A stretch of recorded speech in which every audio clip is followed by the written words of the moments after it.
ஓம் ஸ்ரீ குருப்யோ நம. ஸ்ரீ மகாபரிவாஜனம் மகாபரிவாஜனம் மகாபரிவாஜனம். இன்றைக்கி தெய்வத்தின் குரல் பாகம் 5 சங்கர சரித்தம் என்ற தலைப்பில் பெரிவா சொல்கிறது மேலே வாசிக்கிறேன். இது பக்கம் 878 ஆரம்பிக்கிறது. ஆச்சாரியால் பிட்சைக்கு போயிருந்த அன்றைக்கு வீட்டுக்கார பிராமணன் வீட்டில் இல்லை. அவனுடைய சம்சாரம் மட்டுமே இருந்தாள். பிக்ஷை போடுவதற்கு அந்த வீட்டில் எதுவும் இல்லை. ஆச்சாரியர்களை பார்த்த மாத்திரத்தில் அடடா, எப்படிப்பட்ட தேஜஸ்வியான பிரம்மச்சாரி, இவருக்கு பிக்ஷை போட்டால் சகல புண்ணியம் உண்டாகும் என்று நினைத்தாள். ஆனால் போடத்தான் மணி அரிசி இல்லை. அவள் நல்ல உள்ளம் படைத்தவள். இருக்கிறவர்களை விட இல்லாதவர்களுக்கே கொடுக்கிற எண்ணம் இருப்பதுண்டு. இவளுக்கு அப்படி இருந்தது. அபரசூரியனாக நிற்கிற குழந்தைக்கு கொடுக்கறதுக்கு இல்லையே, இப்படி ஒரு தெய்வ குழந்தை நம் ஆத்து வாசல் நிற்கிற போது இல்லை போன்னு சொல்வாளா என்று மிகவும் வேதனைப்பட்டாள். என்னவாவது கிடைக்குமா என்று தேடி தேடி பார்த்தால் ஒரு புறையில் அழுகிப்போன நெல்லிக்காய் ஒன்று அகப்பட்டது.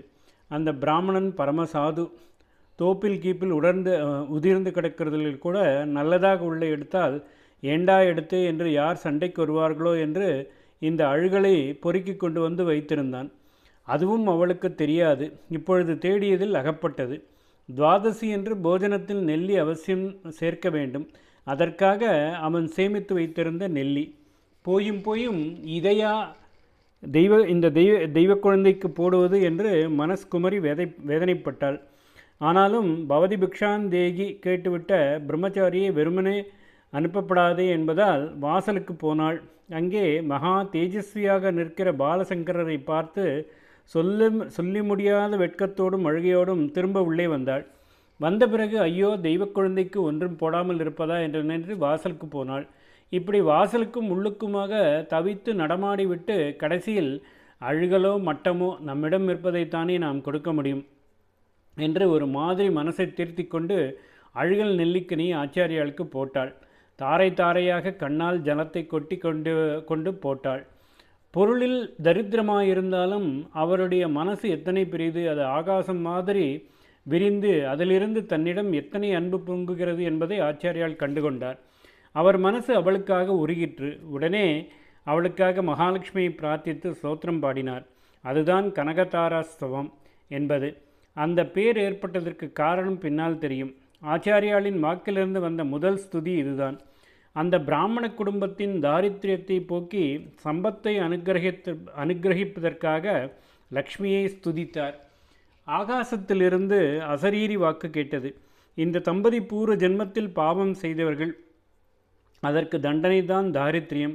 பாவம் தொலைகிற காலம் வருகிறவையில் இவர்களுக்கு சம்பத்தை தருவதற்கில்லை என்று லக்ஷ்மி அசரீரியாக சொன்னாள். உடனே ஆச்சாரியால், இவர்கள் இப்போதிருப்பதை விட ஜாஸ்தியாக வேண்டுமானாலும் ஜென்ம ஜென்மாந்திரங்களாக பாவம் பண்ணி இருக்கட்டும். அப்படி இருந்தால் கூட இத்தனை அன்போடு அகத்திலிருந்து ஒரே பட்சியமான நெல்லிக்கனியை இவள் எனக்கு போட்டிருக்கிறாளே, இந்த அன்பும் தியாகமும் எத்தனை புண்ணியமானவை. சாப்பாட்டுக்கே இல்லாதவள் எனக்கு பிக்ஷை போட்ட பலன் எத்தனை பாபத்தையும் சாப்பிட்டு விடுமே.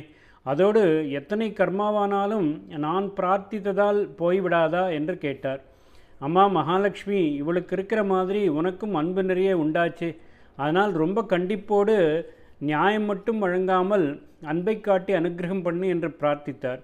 இவர்களுடைய துஷ்கர்மம் கடும் கோடைக்கால வெயிலாக சம்பத்து பிராப்தியை வற்றடிப்பதாகவே இருக்கட்டும். ஆனால் எந்த கோடையும் தணிவிக்கக்கூடியதாக ஒரு பெரிய காற்று மழை மேகத்தை கொண்டு வந்து விடலாமோ இல்லையோ. மலையாளத்தில் எடவப்பாதி என்பதாக வைகாசி மாத மத்தியில் நல்ல வெயில் நாளிலேயே தென்மேற்கிலிருந்து காற்றடித்து நல்ல மழை மேகங்களை கொண்டு வந்து மான்சூன் கொட்ட ஆரம்பித்துவிடும். இவர்களுடைய துஷ்கர்ம வெயிலை போக்க உன்னிடமுள்ள தயை என்ற காற்றினால் சம்பத்து மேகத்தை அடித்து கொண்டு வந்து கொட்டிவிடேன். உன்னுடைய கடாட்சமாகிய கார்மேகத்தை தயை என்ற காற்றினால் இவர்கள் பக்கம் திருப்பிவிட்டு பொருள் என்ற மழையை பொழியேன் என்று சொன்னார். ஏழை பிராமண ஸ்திரீக்காக அவர் லக்ஷ்மியிடம் முறையிட்டதற்கு கனகதாராஸ்தவத்திலேயே இன்டர்னல் எவிடன்ஸ் இருக்கிறது. தத்யா தயான பவனோ திரவிணாம் புதாராம் அஸ்மின் அகிஞ்சன விஹங்க சிசோ விஷன்னே துஷ்கர்ம கர்மம் அபனீய சிராய தூரம் நாராயண பிரணயினி நயனாம்புவாகா.